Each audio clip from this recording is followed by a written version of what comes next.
प्रिय विद्यार्थियों एवं सम्मानित श्रोतागण, आज के सायंकालीन सत्र में आप सभी को भी मेरी ओर से नमस्कार, प्रणाम, स्वागतम करते हैं। आज के व्याख्यानों का आगाज़, शुभारंभ। प्रिय विद्यार्थियों, आज जिस विषय पर हम अपना व्याख्यान प्रस्तुत करेंगे, आज की व्याख्यान अध्ययन का प्रमुख जो बिंदु है, प्रमुख जो विषय है, वो शून्य कोटि की अभिक्रिया के लिए बलगतिकी के रूप में लिया गया है। उक्त विषय बीएससी भाग प्रथम के प्रश्न पत्र तृतीय से भौतिक रसायन विषय से इकाई पंचम से रासायनिक बलगतिकी के रूप में चुना गया है। पुनः आज के विषय से संबंधित जानकारी आप सभी तक पहुंचा देना चाहता हूं मैं। आज जिस विषय पर हम अपना व्याख्यान प्रस्तुत करेंगे, उसका शीर्षक है शून्य कोटि की अभिक्रियाओं के लिए बलगतिकी। शून्य कोटि की अभिक्रियाओं के लिए बलगतिकी उक्त विषय बीएससी भाग प्रथम के प्रश्न पत्र तृतीय से भौतिक रसायन विषय से इकाई पंचम से रासायनिक बलगतिकी के रूप में चुना गया है। प्रिय विद्यार्थियों, आज का जो विषय है बीएससी भाग प्रथम के समस्त विद्यार्थियों के लिए आयोजित परीक्षाओं में उक्त विषय पर आधारित अनेकों जटिलतम सैद्धांतिक और गणनात्मक मान पूछे जाते हैं। इसके साथ साथ विभिन्न प्रकार की इंजीनियरिंग और मेडिकल से जुड़ी हुई विभिन्न प्रकार की जो परीक्षाएं होती हैं, उक्त विषय पर आधारित अनेकों सवाल प्रश्न उक्त प्रतियोगी परीक्षाओं पर पूछे जाते हैं।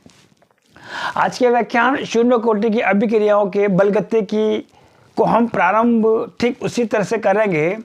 उन्हीं बिंदुओं पर आधारित बलगतिकी का विस्तार से चर्चा करेंगे जो हमने रासायनिक बलगतिकी के विगत वीडियो में प्रथम कोटि की अभिक्रिया से संबंधित प्रमुख बिंदुओं के आधार पर, प्रमुख अभिलाक्ष्य गुणों के आधार पर, प्रमुख गुणधर्म के आधार पर, अभिग्रहित्व के आधार पर हमने चर्चा की थी। उन्हीं प्रमुख अभिग्रहितों को जो आज की शून्य कोटि की अभिक्रिया की भांति है, पूर्व की भांति ही आज की शून्य कोटि की अभिक्रिया से संबंधित हम जानकारी हासिल करेंगे। उसमें हमें सबसे पहले वेग नियम या वेग समीकरण के बारे में, प्रथम अभिग्रह जो था प्रथम कोटि की अभिक्रियाओं के लिए वेग समीकरण या वेग नियम के बारे में महत्वपूर्ण सूचनाएं प्रदान करना होता है। वेग नियम वेग समीकरण को व्युत्पन्न करना होता है। वेग नियम में वेग समीकरण दो प्रकार के होते हैं, अवकलित और समाकलित वेग समीकरण के रूप में हमने आवश्यक व्यंजक जो हमने उत्पन्न किया था। इसके अलावा अगला वाला जो अभिग्रहित था, वो अगला वाला अभिग्रहित प्रथम कोटि की अभिक्रियाओं का आलेखी निरूपण से जुड़ा हुआ था। इसके अलावा जो है अर्धदैव काल, अगला वाला जो अभिग्रहित था, अर्धदैव काल का मान हमने परिकलित किया था। अर्धदैव काल का मान t½ बराबर 0.693 विभाजित K1 के रूप में हमने परिकलित किया था। इसके पहले हमने प्रथम कोटि की अभिक्रियाओं के लिए अवकलित dx/dt बराबर K1 a-x के रूप में हमने आवश्यक अवकलित समीकरण या वेग नियम को हमने उत्पन्न किया था। इसके अलावा हमने समाकल वेग समीकरण K1 बराबर 2.303 विभाजित t log a/a-x के रूप में परिकलित किया था। विलेमी समीकरण को हमने उत्पन्न किया था। इसके अलावा जो है अगला वाला जो हमारा जो अभिग्रहित था, वो अभिग्रहित प्रथम कोटि की अभिक्रियाओं के लिए विमा और मात्रा का मान परिकलित करना होता है, प्रेक्षित करना होता है। उन मानों को हमने, प्रथम कोटि के मानों को हमने K1 बराबर 2.303 विभाजित t को आधार मान करके हमने जो है विगत व्याख्यानों में हमने K1 जो वेग स्थिरांक है उसकी विमा को हमने समय इनवर्स के रूप में प्रेक्षित किया था। तद उपरांत हमने समय को सेकंड में, मिनट में, महीने में, सप्ताह में और साल में विभाजित करके उसके तदनुरूप हमने प्रथम कोटि की वेग स्थिरांक की विमाओं के मान और उसकी संबंध इकाइयों के मान हमने परिकलित किया था। उन्हीं बिंदुओं के आधार पर आज हम प्रारंभ करते हैं, आज के व्याख्यानों का आगाज करते हैं। शून्य कोटि की अभिक्रियाओं के लिए बलगतिकी, वही पहला वाला जो अभिग्रहित है वेग नियम की उत्पत्ति का हमें इसमें जो है परिकलन करना होता है। वेग नियम के बारे में जो है हमें महत्वपूर्ण सूचना जो है जाननी होती है। आप देखेंगे ये जो है दो प्रकार से शून्य कोटि की अभिक्रियाओं के लिए वेग नियम या वेग समीकरण आप देखेंगे यहाँ पर अवकलित और समाकलित रूप में हम परिकलित करेंगे। पहला वाला अभिक्रिया जो है वेग नियम की उत्पत्ति, इसमें हमने सामान्य समीकरण को हमने चुनाव किया है, जिसमें आप देखेंगे ये एक शून्य कोटि की अभिक्रिया है। शून्य कोटि की अभिक्रिया को दर्शाने के लिए आपको हमारे पास में जो साम्य अवस्था वाला जो चिन्ह है या उत्क्रमणीय वाला जो चिन्ह है, ये जो हमारे पास में जो तीर का निशान है, इसके ऊपर आप क्या करेंगे K0 को जो अंकित करेंगे ताकि ये सुनिश्चित हो जाए कि ये शून्य कोटि की अभिक्रिया है। यदि हम K0 को विलोपित करते हैं, ऐसी स्थिति में हमें ये प्रथम कोटि के बारे में सूचनाएं प्रदान करेगा। तो आप देखेंगे हमें शून्य कोटि की अभिक्रिया को मान को दर्शाना है। ऐसी स्थिति में आप क्या करेंगे उत्क्रमणीय चिन्ह के ऊपर या बराबर के चिन्ह के ऊपर K0 हम अंकित करेंगे, तो उससे ये साबित होता है कि उक्त अभिक्रिया शून्य कोटि की अभिक्रिया है और दो अलग अलग समय अंतराल t बराबर g पर इसकी सांद्रता का मान पूर्ववर्ती रासायनिक बल गतिकी के अनुसार प्रथम कोटि की बल गतिकी के अनुसार इसकी प्रारंभिक सांद्रता A मोल प्रति लीटर के रूप में हमने जो है प्रदर्शित किया जाता है। फिर t बराबर t समय के अनुरूप जो है आप देखेंगे m से जो x को वियोजित करेंगे, वियोजन की मात्रा के रूप में हम जो है t बराबर t पर जो है इस क्रियाकारक A की सांद्रता A-x के रूप में जो है हम प्रदर्शित करेंगे और ऐसी स्थिति में ये क्रिया फल जो है x की वियोजन की मात्रा का मान हमें प्राप्त होता है।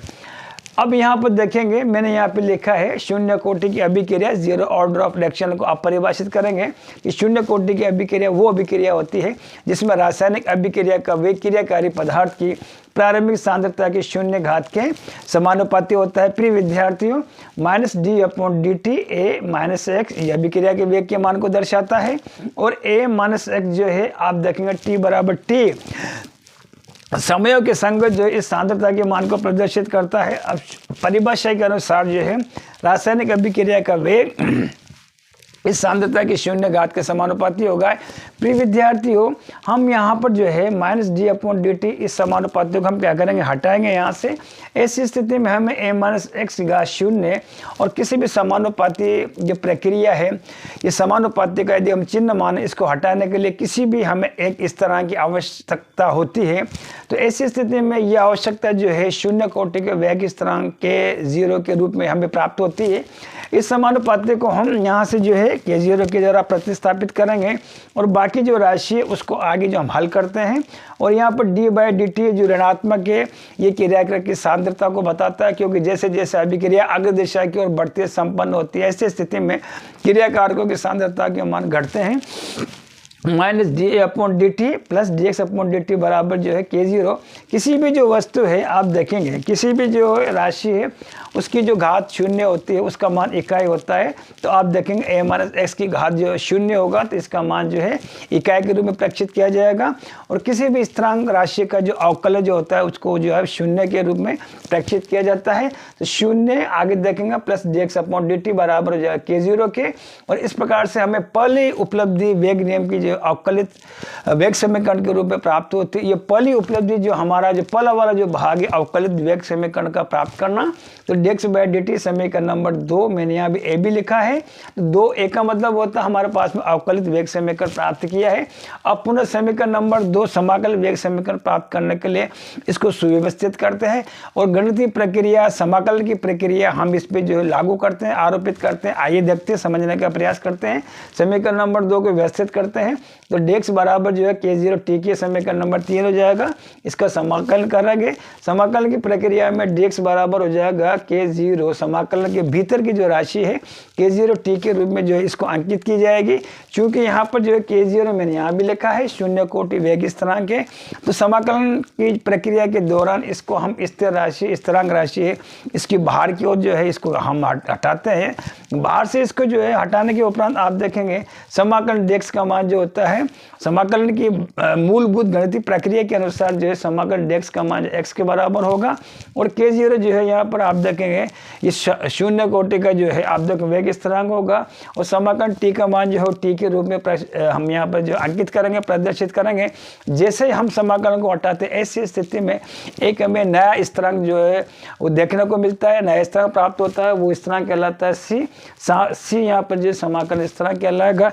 अब समाकलन स्थिरांक c का मान परिकलित करने के लिए प्रिय विद्यार्थियों यहाँ पर मैंने लिखा है t बराबर, देखेंगे आप पूर्व के इस वाले समय की प्रगति के अनुसार, बल गति के अनुसार t बराबर 0 पर जो है x बराबर हम 0 लिखेंगे। तो ऐसी स्थिति में आप देखेंगे जब इन मानों को हम यहाँ क्या करेंगे, इसमें रखेंगे समीकरण नंबर 4 में 0 बराबर के 0 और t का मान 0 लिखेंगे।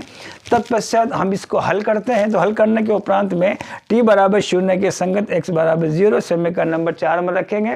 और अब देखिए 0 बराबर हो जाएगा के 0 इंटू सी प्लस सी के। ऐसी स्थिति में समाकलन स्थिरांक c का मान जो है हम 0 परिकलित करते हैं। इसको समीकरण नंबर 5 के द्वारा दर्शाया गया है, प्रदर्शित किया गया है।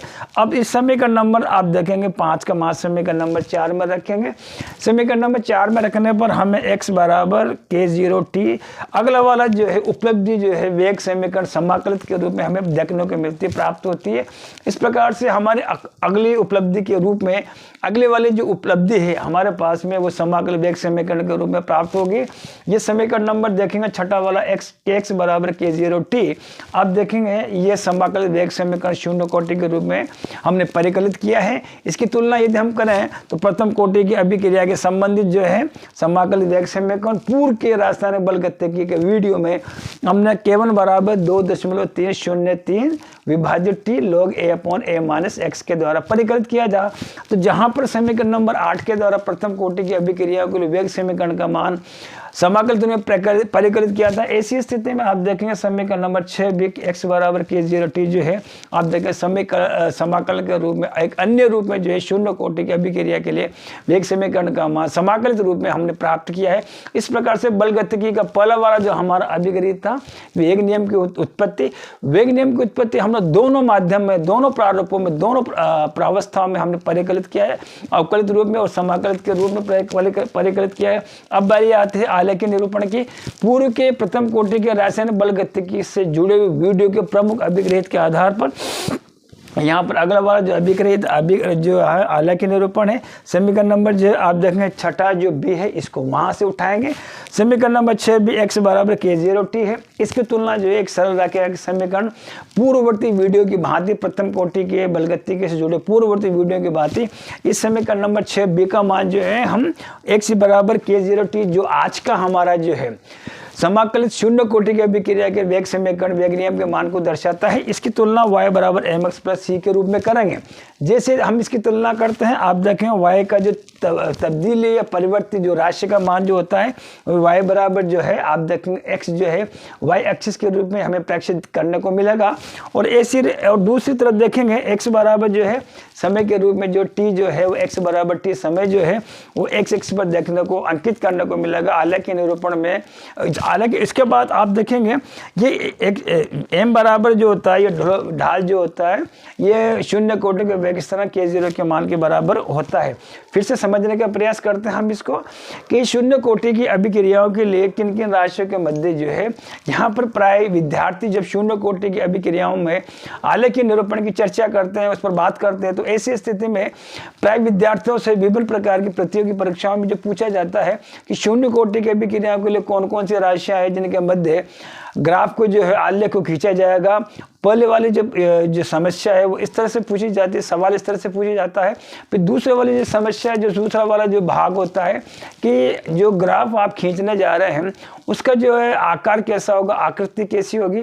तो आप प्रिय विद्यार्थी जब भी चाहे प्रथम कोटि का हो, चाहे तृतीय कोटि का हो, चाहे शून्य कोटि की हो, किसी भी कोटि की अभिक्रिया में जब आप ग्राफ खींचेंगे तो ग्राफ खींचने के उपरांत में जो उसकी तुलना जो है वो हमें स्पष्ट जानकारी सरल रेखा का समीकरण हमें प्रदान करता है, जो y बराबर mx प्लस c का सरल रेखा का एक मानक जो है रूप है। प्रिय विद्यार्थियों हम यहाँ पर देखेंगे कि x बराबर के 0 t हमारे पास में x बराबर के 0 t है। इस x बराबर के 0 t की हम समीकरण सरल रेखा के समीकरण मानक जो समीकरण है y बराबर mx प्लस c के रूप में हम तुलना करते हैं। तो तुलना करने पर आप देखेंगे यहाँ पर जो है ये y बराबर जो है आप देखेंगे एक के रूप में हम परिकलित करेंगे।